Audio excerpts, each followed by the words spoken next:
Sizlar mana juda ko'pchiliklaringiz shikoyat qilasizlar.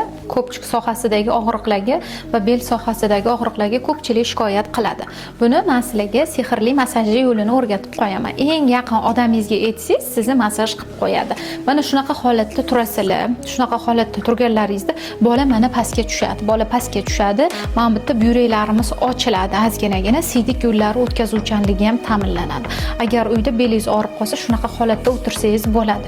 Kun davomida o'tirgandan keyin yoki yurgandan keyin umurtqa pog'onalar bir-birini orasiga kiradi.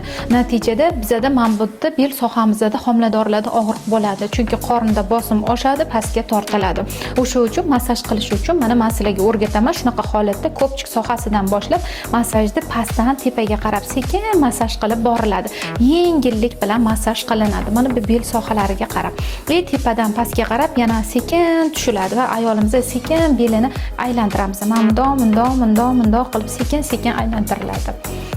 Yana pastdan tepaga qarab masaj qilinadi va sekin qo'limiz bilan mana bunaqa qilib mushlab sekin urib kelamiz ko'pchik sohasigacha va yana sekin masaj qilinadi. Bu masajni sizlar agar bir kunda 2-3 martadan shunday holatda amalga oshirsanglar, demak sizlarda bel og'riqlari ozginagina bo'lsa ham sizlarni tark etadi va sizlar o'zlaringiz homiladorliklaringizni yaxshi o'tkazasizlar. Qur'on ishdan kelgandan keyin erlaringizga aytsanglar, ya'ni xo'jayinlaringizga qilib qo'yadi masajni, shunda maza qilib, tiniqib uxlaysizlar.